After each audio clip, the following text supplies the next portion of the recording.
Hi guys, welcome back to my YouTube channel, Cora Pulini Vlog. Ayun guys, narito kami sa Lipa Hospital System 2. Opening naman.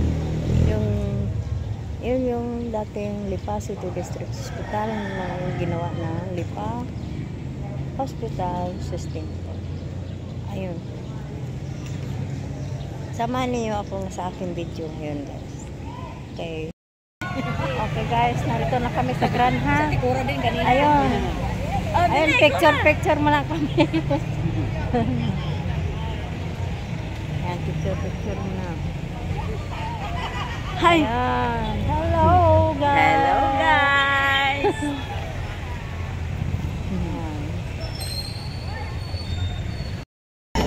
At sa pagkakataon po ito, ang katuwang ni Mayor Eric Africa sa mga serbisyong pang-hospital, palakpakan po natin Dr. Imelda Siasoco, Department Head, City Hospital Systems Office para sa welcome remarks.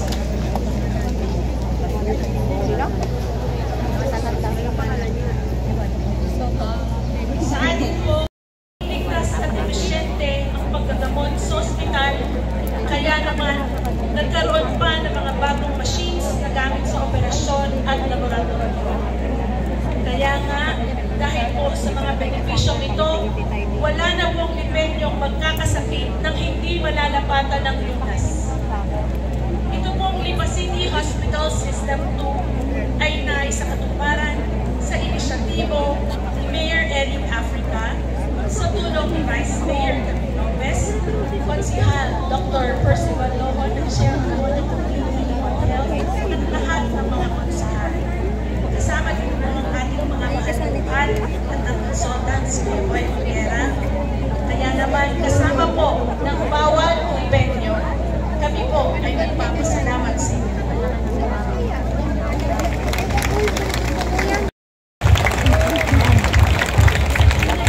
Maraming salamat, Attorney LC. Magandang umaga po sa ating lahat.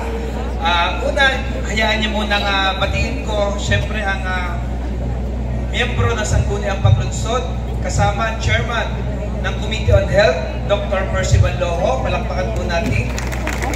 Konsihala Nicole Ronquillo, Konsihala Venice Manalo, Konsihal Aris Macala, Konsihal Merlo Silva, Konsihal King Umali, at ang ating ABC President, Konsihal Boyet Lat.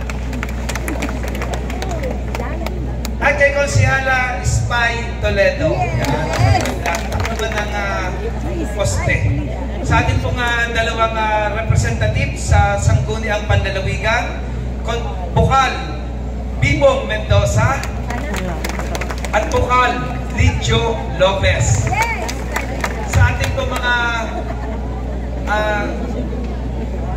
department heads sa pamumuna sa ating mga kababayan na nangangailangan ng tulong medikal o para sa kanilang kalusugan.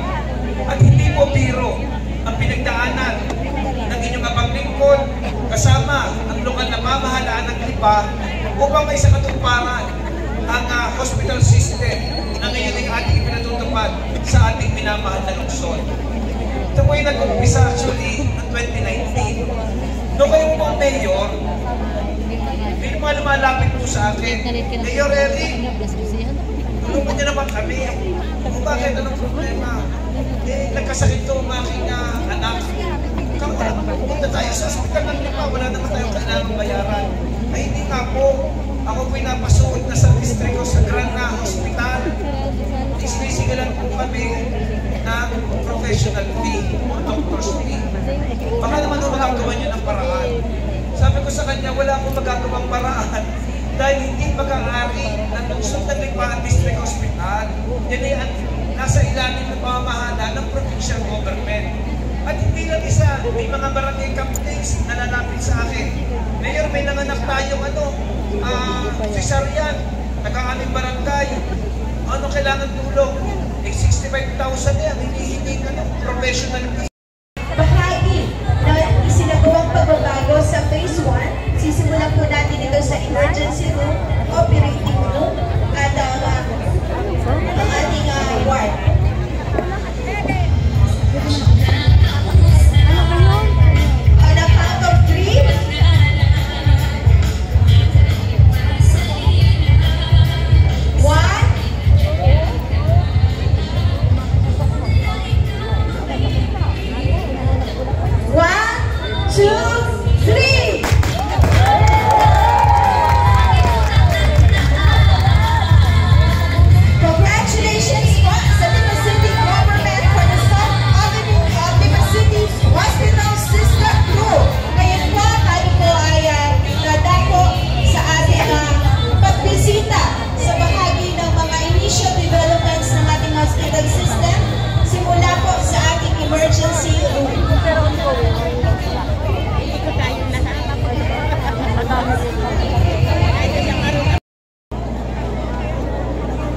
Hospital System 2.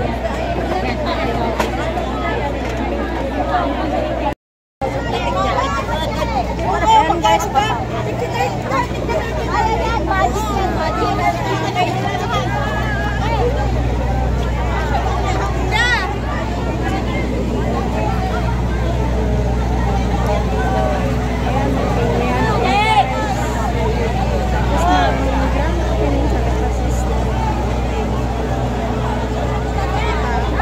System 2.